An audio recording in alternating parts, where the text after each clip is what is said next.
And the row over tabling of the Jan Lokpal bill in the Delhi Assembly continues, while Arvind Kejriwal has said that the Lokpal bill has indeed been tabled in the Assembly. The opposition is crying foul, saying that the bill has not been introduced till now. BJP and Congress are alleging that Arvind Kejriwal had not sought permission to introduce the bill officially.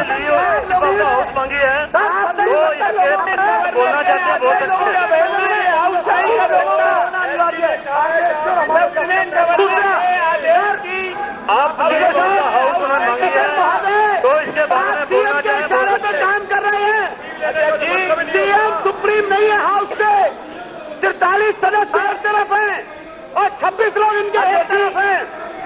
कोई चीज table नहीं हो सकती। हम corruption के मुद्दे में खिलाफ नहीं है, लेकिन उसे कानूनी हिसाब से लाया जाना चाहिए। अब जोश एक मनमोहन सिंह है और एक आप हैं। अब लीव ऑफ द हाउस से बोल दीजिए, लीव ऑफ द हाउस से बोल दीजिए। अध्यक्ष जी, अगर आप विरोध में हैं तो आप विरोध कीजिए।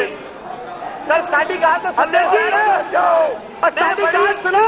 अध्यक्ष जी, मैं साहब कहना चाहता हूँ, कोई व्यवस्था दे नहीं सकता अभी आप ऐसे, और बिल टेबल नहीं हो सकता। और मंत्री कह रहे हैं बिल टेबल हो गया। सोमनाथ भारती मीडिया में झूठ बोल रहे हैं कि जो है हम प्रस्ताव ले आए हैं। अध्यक्ष जी, अनिल जी, पहले तो सोमनाथ भारती एलजी साहब की डायरेक्शन के अनुसार आप बिल्कुल बैठे हुए हैं। ऐसे ना करो, बच्चे बैठे हैं, बीवी ऐसे ना इतराओ। आपने उनकी कसम भी खाई, मैं समर्थन नहीं लूंगा। बोलने आप इनके चक्कर में आके जिन्होंने बच्चों तक नहीं की, मासूम बच्चे बैठे हैं भाई, इन्होंने उनकी कसम भी खाई थी। बच्चों की कसम का अगर बिहारियों की तरह अध्यक्ष जी, का हर्षवर्धन जी बोलना चाहते हैं। कलिया हर्षवर्धन जी बोलना चाहते हैं, आप बोलना दीजिए। अध्यक्ष जी, अध्यक्ष जी,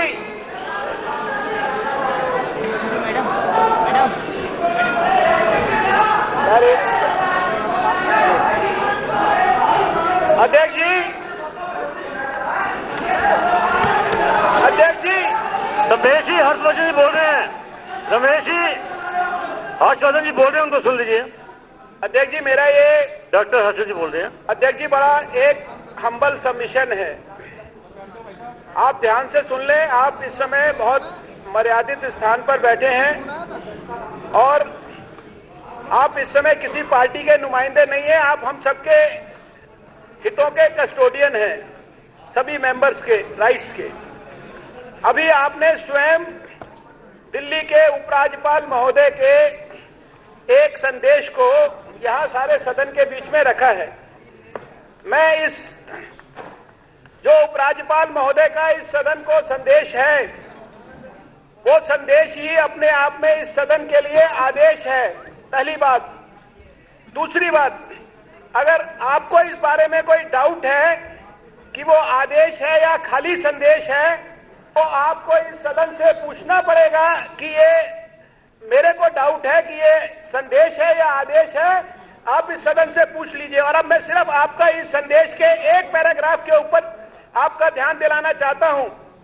इसमें बड़ा सब स्पष्ट लिखा है, एज द जन Lokpal bill is being introduced in the Legislative Assembly without following the procedure indicated above, I hereby send the message under Section 9(2) of the Government of NCT of Delhi Act 1991 to the Legislative Assembly not to consider the bill unless it is introduced with the recommendations of the Lieutenant Governor. अध्यक्ष जी, ये देश संविधान से चलता है, संविधान की मर्यादाओं से चलता है। अगर सुन लीजिए, अगर आज डॉक्टर हर्षवर्धन ये कहें कि मुझे तो ये संविधान पसंद नहीं, जिस संविधान के तहत जिस आदमी को, जिस शख्स को 28 सीटें मिली वो दिल्ली का मुख्यमंत्री है और जिसको 32 सीटें मिली वो दिल्ली में अपोजिशन का लीडर है, मैं इस संविधान को नहीं मानता, मैं इस संविधान को नहीं मानता, तो क्या यह उचित होगा अगर आज अरविंद केजरीवाल जी को हम मुख्यमंत्री मानते हैं तो उसी संविधान के कारण मानते हैं, उनकी मुख्यमंत्री के रूप में इज्जत करते हैं तो उसी संविधान के कारण इज्जत करते हैं। इसलिए जो संविधान की मर्यादा है, उसको आप किसी कीमत पर तोड़ने की कोशिश मत करिए अध्यक्ष जी, वरना इतिहास में काले अक्षरों के अंदर आपका और आपके इस कृत्य का नाम लिखा जाएगा। दूसरी बात मेरा ये कहना है, पहली बात तो ये आदेश है दिल्ली की विधानसभा के लिए, सारे पूरे के पूरे 70 के 70 सदस्यों के लिए, और आपको या सरकार को अगर इसके बारे में संदेह है तो आप इस सदन से पूछ लीजिए कि ये संदेश है या आदेश है। जब तक ये आदेश है, दिल्ली के अंदर हमने आपको पहले ही स्पष्ट कर दिया, शायद इन 70 लोगों में कोई ऐसा व्यक्ति नहीं होगा जो दिल्ली में जन लोकपाल बिल को लाने के खिलाफ होगा।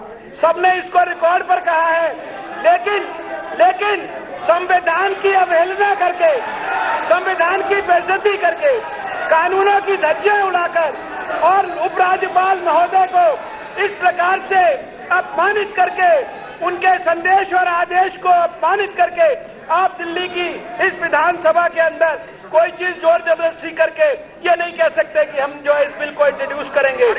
इसको आपको इंट्रोड्यूस करने की पावर ही नहीं है।